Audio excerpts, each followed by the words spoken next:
Credible foreign policy is, of course, any foreign policy where we are united. And that's why we need to work very hard with the 27 democracies to come to a common stand. Europa sucht in einer fragmentierten Welt nach Orientierung. Zwischen Kriegen, geopolitischen Brüchen und verschobenen Machtzentren. Die EU setzt dabei auf eine einheitliche, wertebasierte Außenpolitik. Mit Kaja Kallas, Hohe Vertreterin der EU für Außen- und Sicherheitspolitik und Vizepräsidentin der Europäischen Kommission, spreche ich beim Doha-Forum in Katar über Europas Verantwortung, die Zwei-Staaten-Lösung, die Lage in Gaza, Iran, Syriens Zukunft und die Frage, wie glaubwürdig ist Europas Außenpolitik? Willkommen zu Fokus Nahost. Mein Name ist Josefin Herrmann. Heute bin ich in Katars Hauptstadt Doha beim Doha-Forum, einer der bedeutendsten internationalen Konferenzen für Außenpolitik, Diplomatie und Sicherheit. Hier kommen politische Entscheidungsträger, Experten und Journalisten aus aller Welt zusammen, um über Konflikte, Friedensprozesse und die Zukunft multilateraler Zusammenarbeit zu sprechen. Mitten im Nahen Osten, in einer Region, deren Dynamik die internationale Politik wie kaum eine andere prägt. Der Gaza-Krieg, die fragile Waffenruhe, regionale Machtverschiebung, Angriffe im Roten Meer und die wachsende Bedeutung der Golfstaaten, all das beeinflusst auch Europas Außen- und Sicherheitspolitik. Und mittendrin die Europäische Union, die versucht, ihre Rolle in einer zunehmend fragmentierten Welt neu zu definieren. What does a credible European foreign policy look like today, especially in a region as fragile and strategic as the Middle East? Credible foreign policy is, of course, any foreign policy where we are united. And that's why we need to work very hard with the 27 democracies to come to a common stand. On the Middle East, there's a lot that we agree on, although, very often outside everybody focuses on what we don't agree on. But we do agree on when it comes to Israel and Palestine. We agree to two-state solution. Everybody supports that. Now the question is, how do we get there? Everybody supports ceasefire. Everybody supports that Hamas should not have a role in the governance of Gaza, and it should be Palestinian-owned and Palestinian-led. So there's a lot that we agree on.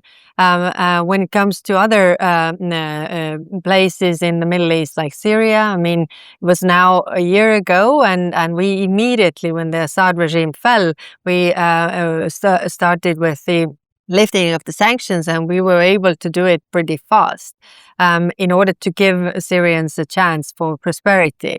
But of course, we need to work with the regional partners regarding the institution building and inclusive governance so that it wouldn't fall into chaos again.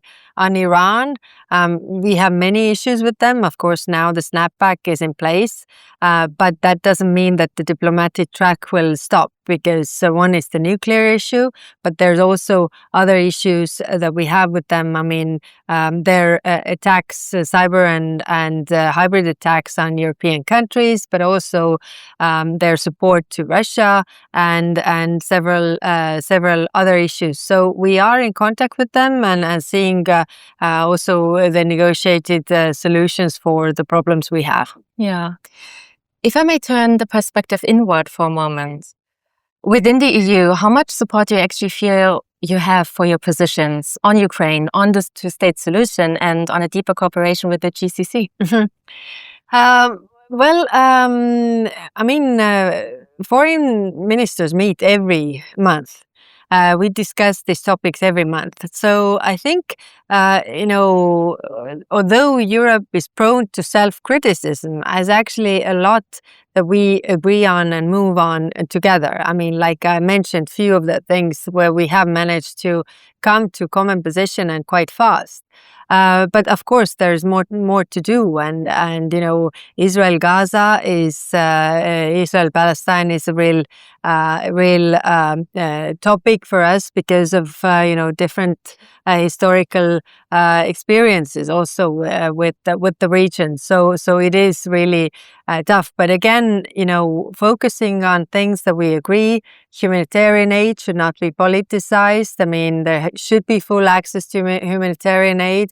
All these points where we agree and we can also contribute. I mean, we have 2 European missions, EUPOL COPS and EUPOL EUBAM Rafah.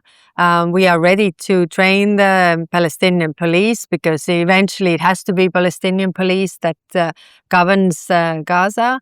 In terms of EUBAM Rafah, it has to be opened, the border crossing for both sides, not only outside, but also getting back in. These are the topics that we agree on and where we move on. Europe depends on stability in this region, right? From energy routes to the Red Sea. How do the disruptions in the Red Sea and shifts in the Gulf alliances influence the EU's long-term strategic planning, especially in the wider context of the war in Gaza and its regional spillovers? Yeah. No, I mean, the Red Sea is a big issue, and I would actually make it even a bigger issue because when we talk to our Indo-Pacific partners, when we talk to our African partners, then the maritime security is of big concern. And of course, if you look at the Red Sea, it's our trade routes. We see that everything nowadays can be weaponized, and the trade routes, critical raw materials, trade itself. And that's why, we are partnering with the like-minded countries to build really the maritime security.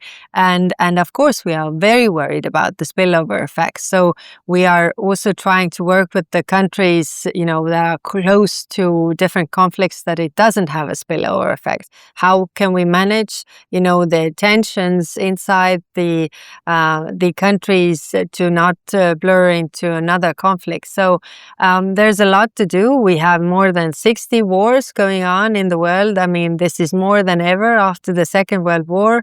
And this is really, to my mind, the reason that the international law does not really work that well. So we need to develop it further with the like-minded partners that we have across the globe. Many countries in the region feel like Europe listens selectively.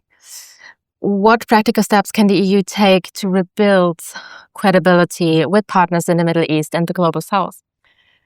Well, I've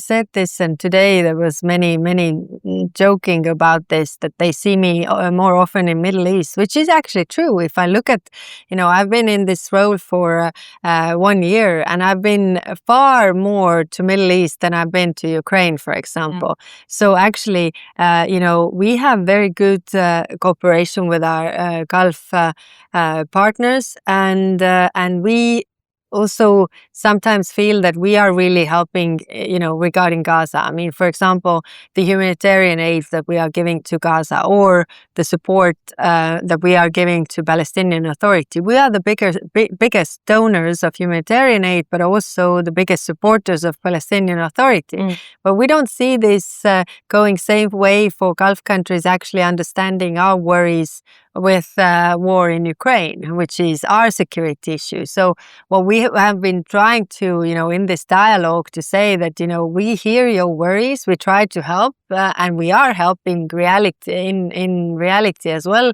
but we also need you to hear our worries and help us where you can. And I'm happy to say that, for example, now regarding Ukraine, the bombing of energy infrastructure, we have done the reach out to Gulf countries to help with the substations, for example, that they can send to Ukraine, and we have received help. I have heard and read that Israeli and Palestinian peace practitioners currently travel through the EU member states to discuss actionable steps for the two-state solution. The initiative is called EPICON and is supported by the EU. How optimistic are you that the member states will find a common position on this, and which countries do you see as key in this process? Well, we have, the ceasefire in place in Israel and Palestine, but it's, of course, first step for the peace. And there are a lot of steps that we need to do. And we need all hands on desk, really, how we can help. We see the issue of international stabilization force, how we would get from the ceasefire to actually Palestinian-owned process. And there, different European countries have, of course, troops that they can contribute, but also we are working together with the CMCC in order to, help them to transfer from this ceasefire to actual peace. And it's not easy. Also, what the Europeans can do, what we are good at, is, confidence building measures, bringing civil society together, because, one thing is the peace deal, but then for sustainable peace, it has to be owned by the people, that they don't have, have it in them. So how can we go from this point that all this atrocities happened to the point how we focus on them never happening again? Yeah. I have one more personal question. In moment of crisis, leadership is tested. What does responsible leadership mean to you personally? It means sticking to your principles and values. I think this is the most the most right guiding principle, because being in the middle of it, you don't really understand. It's not that clear at that moment. Hindsight, it's all very clear what we should have done then and then. But at the moment when you have to decide, and I think if you stick to your principles and values, then you can't go wrong. And how good are you with that? I don't know. Let others assess that. I don't know. Thank you so much for your time. Thank you. Das war eine neue Folge von Fokus Nahost mit Kaja Kallas, Hohe Vertreterin der EU für Außen- und Sicherheitspolitik und Vizepräsidentin der Europäischen Kommission. Wenn euch diese Folge gefallen hat, teilt sie gern, abonniert den Podcast und lasst eine Bewertung da. So könnt ihr helfen, dass noch mehr Menschen diese Perspektiven hören. Und dann hören wir uns bald wieder. Danke fürs Zuhören und bis bald.